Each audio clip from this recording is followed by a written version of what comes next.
বিশ্বনবী বললেন খায়রুকুম মান তাআল্লামাল কুরআন ওয়া আল্লামা, তোমাদের মধ্য থেকে ওই ব্যক্তি আল্লাহর কাছে সবচাইতে বেশি সেরা যে নিজে কোরআন শিখে অন্যরে শিখায়া দেয়। আপনি কোরআন শিখলে আপনি সেরা, আবার আপনি যদি শিখায়া দেন তবেও আপনি সেরা। এজন্য কোরআন শিখানোর চেয়ে শ্রেষ্ঠ কাজ হয় না। আপনি যদি কাউরে শুধু সূরা ফাতিহাটা শিখান, কোন সূরা, ওই লোক যতবার জীবনে সূরা ফাতিহা পড়বে তার একটা পার্সেন্টেজ সওয়াব আমলনামায় আপনার আছে না নাই?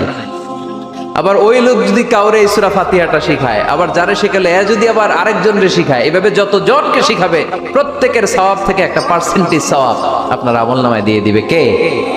এজন্য কোরআন শিখবো, শিখাবো, শিখবো, শিখাবো। যারা কোরআন জানি না কোরআন জেনে মরবো, no excuse will be granted that day. সেদিন কোনো অজুহাত আল্লাহ গ্রহণ করবে না। সব পারো, কোরআন পারো না কেন? সবই তো